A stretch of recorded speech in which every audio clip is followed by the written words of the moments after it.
जय जगन्नाथ सांग मैंने वेलकम टू माय ब्लॉग। आज आम जाऊँ गाँव को आमर बहु वर्ष पर मुझे रास्ता रे आज ट्रैवल हम बहुत जगह कवर करार अच्छी आमको मो फैमिली जाऊँ मतलब मो मामा भाई भाउज छुआ मैंने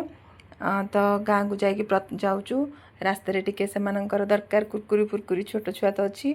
तो ताकू आम टे कि टकटा करदेलु मोर अवश्य नती मुझे खाई नी सोमवार थिला जेहेतु आउ किंतु पिला माने खाइथिले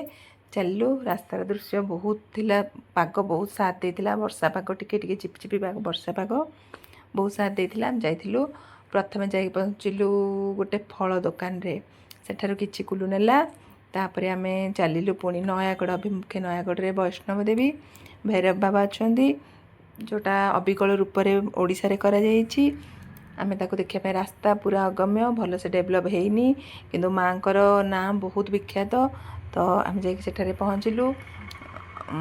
देखिलु चलू रास्ता माने पिचु हैनी पूरा अच्छी माटी रास्ता अच्छी माटी पत्थर जंगल आम देखि से पहाड़ चढ़ी जाइचु लोक मैंने भी जाउछंती बहुत विख्यात अच्छी लोक मानक मान्यता भी बहुत अच्छी किए आपण मान मध्य देवी को मानती मते कमेंट माध्यम जणाइबे आम जाकि पहुँचलु पहाड़ चढ़ी चढ़ला दर्शन माँकर दर्शन करूँ भीतर को अवश्य मोबाइल अलाउ नहीं तेणु पूरा भीतर मो फुटेज नहीं पारि नहीं जहाँ बाहर करने कथा देखई टे अल्प टिके चेष्टा कर बहुत सुंदर लगुच अबिकल रूप करा आमे से वैष्णव देवी तो मो भाग्य केबे आसो मु जानी किंतु एठारे आमर से मान्यता अच्छी बोली आम जाई पहुँची जाइए सेतिकी ही मन मानुचु से देवी कौन ये देवी कौन सबुठी सम्मान मनरे भक्ति थिले सबु सम्मान किंतु बहुत सुंदर माने नजाराटा बहुत सुंदर से गछलता से पहाड़ ऊपर जो कर बहुत सुंदर देखा आपण मैंने केतल टाइम हेले किए भी जाकि देखंतु बहुत सुंदर नयागढ़ जिले में होती आउ रास्ता देखंतु को प्रकार रास्ता पूरा माटी रास्ता माने पूरा गली बिलरे जो प्रकार जाती से प्रकार पत्थर टिके टिके पड़ी गोटे गोटे जगार पत्थर पहाच भी कराई आउ सेठारे आम चढ़ी गलु लोक मैंने खाली जय माता दी हे ऊपर जाई पहुँची गलु पिला माने भी जाइछन्ति बहुत लोक जाउछन्ति जाइके पहुँचला परे आमे दर्शन कलु माँकर तापरे माँ को दर्शन कर सारी बाबांकर अच्छी भैरव बाबा भी दर्शन करने गलु भैरव बाबा दर्शन करिया परे लोक मानकर विश्वास अलग प्रकार से जड़े पूजारी भी लोक मानकु कहूए किए विश्वास करती सेटा आपण जानी आपण भी जनइले मु खुशी हेबी तो आम देखिलु तापरे हालिया होगी पुणी आसिलु विकलिया होगी जाकि पहुँची जाइछु दहीबरा पाखे दहीबरा खाइलु मो झील देखु खाऊँगी तापरे बाहरलु पुणी पुणी बाहरलु अन्य एक यात्रा अभिमुखे जाकि पहुँचलु लडू बाबा माने पूरा विख्यात शिव मंदिर आमे सेठारे बहु दर्शन कलु माने तार गोटे पोखरी अच्छी ठाकुरंकर सबु अवतार अच्छी बहुत भावरे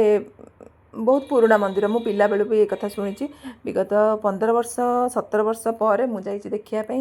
मु बहुत छोट थी बाहागर पूर्व देखी मुझे एपर्यंत से गाँव झील हेले सेपटे मुझे कि देखनी 10 अवतार विष्णुंकर आमर जहाँ पुराण रे वर्णित अच्छी 10 अवतार सेठारे होइछि पूरा प्रतिमूर्ति करा जाइछि मु भी देखी देखु पूरा 10 अवतार बामन बराह जहाँ जहाँ अच्छी आमर मीन जहाँ जहाँ अच्छी सब होइछि सेठू बाहरिलु पुणी बाहरिलु कहा अभिमुखे नेक्स्ट आमर रघुनाथंकर देखंतु वाह रघुनाथ कारुकार्य बहुत पुराणार कार्य कारुकार्य आपण माने देखिले जानी परिबे तार कारुकार्य पूरा रामंकर जेते जहाँ करथिले युद्ध टाइम रो जहाँ सबू सेठी सबू मंदिर रे सबू खोदित होइकी हेइछि आउ ठाकुरंकर सबू छोट छोट से 10 अवतार भी होइछि आउ रथ कृष्णंकर जो अच्छी रथ गीतारे ताकू भी बन करचंती माटी रे बहुत माने बहुत रूप देवा को चेष्टा करचंती मूर्ति भावरे बहुत निखुण कार्यक्रम देखंतु से जो ऊपर होइछि ताकू पाखरु न देखले अनुभव करि परिबे नहीं जे जाइके थरे मात्र देखंतु बहुत बहुत सुंदर होइछि आउ सेटा एक्चुअली जे कारीगर से बुझी पारिबो तार केते कष्ट रे से सेटा करिछि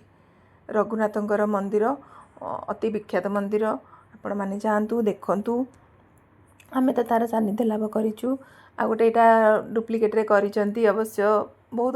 ପରିଶ୍ରମରେ ଅବଶ୍ୟ ଏଗୁଡ଼ା କରିଥିବେ, ବହୁ ପରିଶ୍ରମରେ କରିଛନ୍ତି। ଆମେ ଯାଇଛୁ ତା ଭିତରେ। ହଁ, ଆହୁରି ତା ଭିତରେ ଗୋଟେ ଜାଗାରେ ବର୍ତ୍ତମାନ ବି ମୂର୍ତ୍ତି ତିଆରି କରୁଛନ୍ତି। ଦେଖନ୍ତୁ ମୁଁ ପଶିକି ଦେଖେଇବି, ବହୁତ ତା ଭିତରେ ମୂର୍ତ୍ତି ବର୍ତ୍ତମାନ ବି ତିଆରି ଚାଲିଛି, ତାକୁ ରୂପାୟନ କରୁଛନ୍ତି ତା ଭିତରେ। ଦେଖନ୍ତୁ, ହଁ କେତେ ସୁନ୍ଦର ହେଇଛି। ଆଉ ମୋର ବ୍ଲଗ୍ଟି ଆପଣମାନଙ୍କୁ କେମିତି ଲାଗୁଛି ମୁଁ ଜାଣିନି, ମୁଁ ମୋର ଚେଷ୍ଟା କରୁଛି ଆପଣଙ୍କୁ ଯାହା ଲାଗିବ। ଯେଉଁ ରାସ୍ତାରେ କିଣା ହେଇଥିଲା ଫଳ, ତାକୁ ବର୍ତ୍ତମାନ ଆସିଲେ ଖୋଜି ଖୋଜି ଶ୍ରୀରାମ ଡାକି ଡାକି ଖୋଜି ଖୋଜି ଆସିଛୁ, ପାଇନଥିଲୁ, ପାଇଗଲୁ। ଶ୍ରୀରାମଙ୍କ ନାଁ ନଉ ନଉକା ସବୁ ମାଙ୍କଡ଼ ଆସିକି ହାଜର। ତାପରେ କୁଲୁ କହିଲା ନ ପାଇଲେ କ'ଣ କରିବୁ, ରାସ୍ତାରେ ଶ୍ରୀରାମ ଡାକିଲା, ସେ ସତରକୁ ସତ ପଳାଇ ଆସିଲେ। ତାପରେ ଚାଲିଲୁ ଆମ ଗାଁ ଅଭିମୁଖେ। ଗାଁର ସବୁଜ, ମୁଁ କେତେ ବର୍ଷ ପରେ ଯାଉଛି ଆମ ଗାଁ କୋଠଘର। ପ୍ରଥମେ ଏଟା କିଏ କହିପାରିବ, ଏଇଟା କ'ଣ, କମେଣ୍ଟ ମାଧ୍ୟମରେ ଜଣାଇବେ ମୋତେ। ଏଇଟା ଗାଁର ପ୍ରବେଶ ଦ୍ୱାର, ଗାଁ ଟ୍ୟୁବୱେଲ୍, ଗାଁ ଦାଣ୍ଡ। ମୋ ପିଲାବେଳେର ବହୁତ କଥା ମନେ ପଡ଼ୁଛି, ବଟ୍ ମୁଁ ତ ବହୁ ବର୍ଷ ହେଲା ଯାଇନି, ତେଣୁ ଏକ୍ସାଇଟମେଣ୍ଟରେ ଟିକେ ଗାଁ ପୋଖରୀ, ଗାଁ ମନ୍ଦିର ଆମର ଚନ୍ଦ୍ରଶେଖର, ଗାଁ ଠାକୁରାଣୀ। ଏଟା କିଏ ଜାଣିଛି ଜଣାଇବେ। ଢିଙ୍କି, ବହୁତ ପୁରୁଣା ଢିଙ୍କି ଅଛି ତ, ମୁଁ ତା'ର ଟିକେ କ୍ଲିପ୍ ନେଇଯାଇଛି, ଦେଖିଦିଅନ୍ତୁ। ଢିଙ୍କି ବର୍ତ୍ତମାନ ଯୁଗରେ ବିଲୋପ ପାଇଗଲାଣି, ଆଉ ଦୁଶୁନି, କିନ୍ତୁ ଅଛି ଗାଁରେ ଗୋଟେ। ଏଟା ଆମ ଗାଁର ପଇଡ଼ ତୋଳା ହେଇଛି, କୁଲୁ ନିଜେ, ଯେହେତୁ ଯିଏ ତୋଳୁଥିଲା ସିଏ ଆଉ ନାହିଁ। ଭିଡ଼ିଓଟି ଭଲ ଲାଗିଲେ ଲାଇକ୍, ସେୟାର, ସବସ୍କ୍ରାଇବ୍ କରିବେ। ଧନ୍ୟବାଦ।